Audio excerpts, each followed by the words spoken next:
Om Swastiastu. Assalamualaikum warahmatullahi wabarakatuh. Salam sejahtera untuk kita semua. Shalom, namo buddhaya, salam kebajikan. Perkenalkan, nama saya Putu Ayu Adi Atsariani Diantari dengan NIM 25290610009. Saya akan memaparkan materi Tri Tekarana tentang implementasi Tri Tekarana dalam kehidupan, yaitu arsitektur dan tata ruang serta pendidikan di SMA.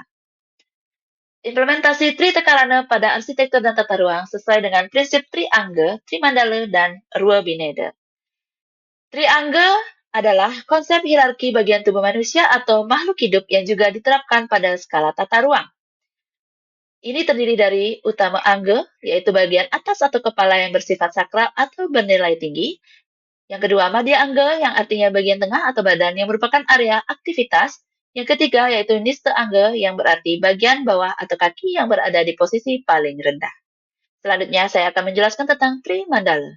Trimandala adalah penerapan konsep triangga dalam pembagian ruang makro atau alam semesta. Utama mandala adalah area utama dan paling suci seperti gunung atau puncak. Madhya mandala yaitu area tengah seperti dataran yang merupakan pusat kehidupan atau pemukiman masyarakat. Nista mandala yaitu area terendah atau tidak suci seperti laut atau kuburan. Jadi triangga adalah prinsip dasar tentang hierarki dan nilai, sedangkan trimandala adalah aplikasi dari prinsip tersebut dalam pembagian ruang dan zona. Yang ketiganya merupakan bagian dari implementasi filosofi Trihitekarana untuk menciptakan keselarasan dalam kehidupan. Selanjutnya, saya akan menjelaskan tentang Rua Bineda.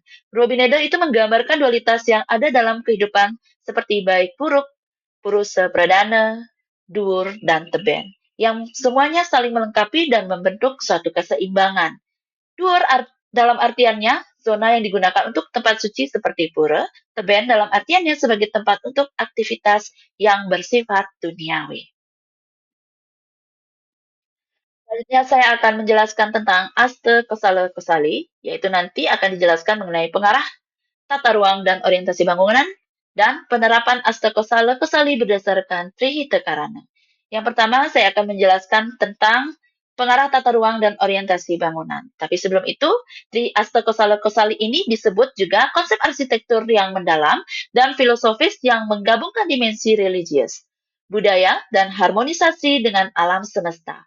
Bangunan Bali tidak hanya berdasarkan kebutuhan fungsional, tetapi juga memperhatikan nilai spiritual, sosial, dan kosmologis.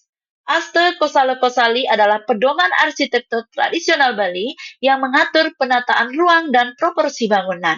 Dibangun berdasarkan filosofi Trihitekarana, yaitu 3 penyebab kebahagiaan yang bersumber dari harmoni antara manusia dengan Tuhan atau paryangan, manusia dengan sesama atau pawongan, dan manusia dengan alam atau palemahan. Dalam Astakosala Kosali, konsep ini diwujudkan melalui tata letak yang sesuai dengan kosmologi Bali. Pembagian ruang berdasarkan filosofi Hindu seperti Trimandala dan penggunaan seni ukir yang bermakna spiritual. Baik, saya akan menjelaskan tentang pengarah tata ruang dan orientasi bangunan. Bangunan tradisional Bali sangat memperhatikan arah dan orientasi sesuai pengidar-ngidar atau mata angin. Dua konsep utama yang berfungsi untuk orientasi adalah yang pertama itu kaje kelot, merujuk pada arah gunung dan laut, di mana arah kaje atau ke gunung dianggap sebagai arah suci, sementara kelot atau ke laut merupakan arah yang lebih profan. Contoh penerapannya adalah pura yang pembangunannya menghadap ke arah kaje, sedangkan tempat atau kuburan atau kandang binatang ditempatkan di arah kelot. Yang kedua, segara gunung, menghubungkan bangunan dengan energi alami, di mana gunung melambangkan keabadian dan lautan melambangkan kehidupan duniawi yang lebih rendah. Arah timur atau matahari terbit juga memiliki makna spiritual yang penting, seringkali dianggap lebih utama daripada barat atau matahari terbenam. Selanjutnya, penerapan Astakosala Kosali berdasarkan Trihitekarana. Yang pertama, konsep paryangan, yaitu hubungan dengan Tuhan. Aspek ini mewujudkan keharmonisan dengan Tuhan atau kekuatan spiritual. Contohnya, pelinggi atau tempat suci ditempatkan di area paling suci atau utama yang menghadap arah mata angin timur laut atau arah Gunung Agung, yaitu arah suci bagi masyarakat Bali. Yang kedua, konsep pawongan hubungan dengan sesama manusia, yaitu aspek ini mengatur hubungan yang harmonis antar sesama anggota keluarga atau komunitas. Contohnya, pengaturan tata letak bangunan, yaitu posisi setiap bangunan disesuaikan dengan fungsi dan ukurannya, mengikuti hierarki dan hubungan antar sesama penghuni. Yang kedua, pengukuran bangunan dengan sikut. Pengukuran menggunakan dimensi tubuh manusia pemilik bangunan seperti hasta, depa, atau tapak. Hal ini memberikan ikatan emosional dan spiritual yang kuat antara bangunan dan penghuninya. Yang ketiga, penempatan pintu masuk, yaitu pintu gerbang atau angkul-angkul ditempatkan sesuai aturan agar energi negatif tidak langsung masuk ke dalam pekarangan. Yang ketiga, konsep pelemahan atau hubungan dengan alam dan lingkungan. Aspek ini mengatur hubungan yang harmonis dengan lingkungan atau alam semesta. Contohnya, penggunaan bahan alami. Bangunan dibuat dari bahan-bahan yang diambil dari alam sekitar seperti kayu, batu, dan bambu, sehingga selaras dengan lingkungan. Yang kedua, penataan halaman atau pekarangan ditata dengan rapi, termasuk menanam tumbuhan yang disucikan dan menempatkan pohon-pohon rindang untuk menciptakan suasana sejuk dan alami. Yang nomor tiga, menghormati bentang alam, yaitu pembangunan memperhatikan kondisi geografis lahan seperti lereng, danau, atau sungai. Misalnya, menghindari pembangunan di lokasi yang dianggap sakral atau di area yang bisa merusak lingkungan. Selanjutnya, implementasi THK atau Trihita Karana dalam pembangunan sekolah. Pada bagian timur laut biasanya didirikan Padmasana sebagai pemujaan kepada Tuhan Yang Maha Esa. Yang kedua, pada bagian tengah akan dibangun ruang pertemuan atau aula, ruang kelas, dan tempat beraktivitas siswa. Dan yang ketiga, arah barat selatan atau barat daya, tempat pembuangan akhir atau tebe. Implementasi Trihita Karana atau THK dalam pendidikan SMA. Integrasi dalam kurikulum. Yang pertama yaitu mata pelajaran PPKN dan pendidikan agama. Nilai pariangan diimplementasikan melalui kegiatan refleksi spiritual, doa bersama, dan pembelajaran etika universal. Guru menanamkan kesadaran moral dan religius sebagai dasar perilaku sosial. Pendekatan ini membantu membentuk karakter siswa yang beriman, berintegritas, dan menghargai nilai kemanusiaan. Yang kedua, pada mata pelajaran IPA dan geografi.